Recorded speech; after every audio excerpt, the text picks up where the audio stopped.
Today I'm going to share a recipe with you from my kitchen called chocolate crinkle cookies.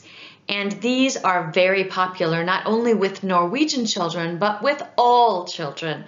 They taste like brownies and they're really easy to make. So I'm just going to walk you through the recipe. I'm taking this recipe that I use from the Betty Crocker Baking for Today cookbook. But if you Google chocolate crinkle cookies, you can find lots of different recipes online.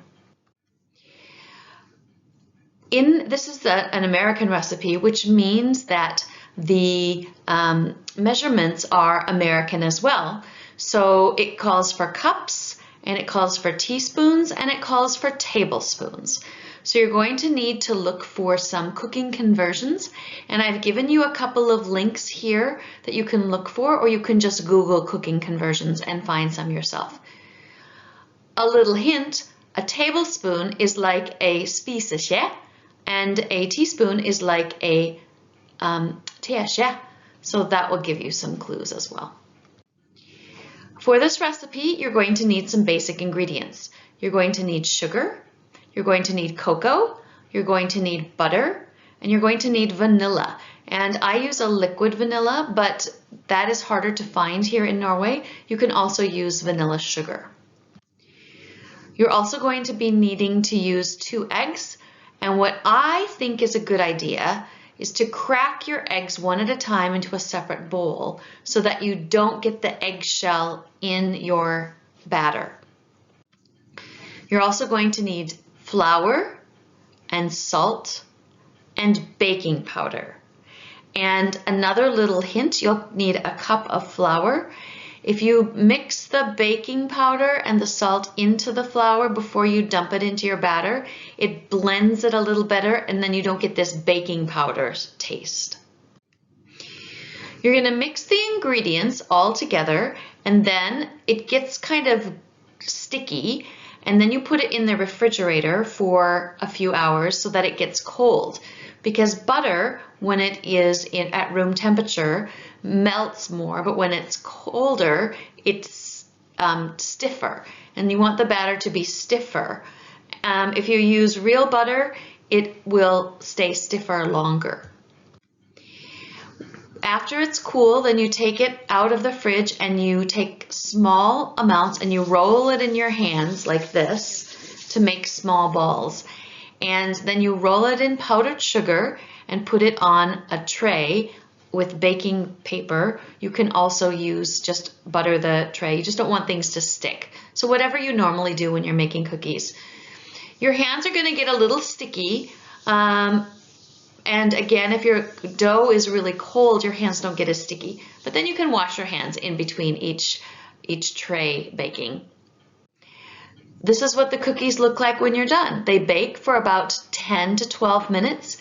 And if you're lucky, they'll last a day because they taste so good. So here's the recipe. You start in a large bowl, and I use a mixer. And you add your sugar and your butter and your vanilla and your chocolate, and then you put in the eggs one at a time. Here it says you can stir everything with a spoon. I use a mixer. Then you add the flour and the baking powder and the salt and stick it in your refrigerator for a few hours. You heat the oven to 350 degrees Fahrenheit, so then you're also going to have to do a conversion. What temperature in Celsius is 350 degrees Fahrenheit? I'll give you a clue. It's 180, but you can check that out for yourselves. And they say to grease a cookie sheet, but I, as I said, use baking paper. And then you roll the dough in your hands and then roll it in powdered sugar and put it on the baking sheet, and then bake for 10 to 12 minutes. When it starts to smell good, you take it out and cool it on a wire rack. It's that easy. As you see, when I create my recipes, I write on them because sometimes I try things out and they don't always work the first time, or I learn some things underway. So my cookbooks, I scribble all over them. So here's a hint that I'm sharing with you as well. In the United States, when we're cooking, we often use what we call baking chocolate. But in Norway, we use cocoa more often. So if you're going to use 2 ounces of unsweetened baking chocolate, you can use butter and cocoa instead. Now I've put a little conversion on the side there. If 1 ounce of unsweetened baking chocolate is 3 to 4 tablespoons of cocoa and a half a tablespoon of butter, how much butter and cocoa are you going to need if you are going to use 2 ounces of unsweetened baking chocolate?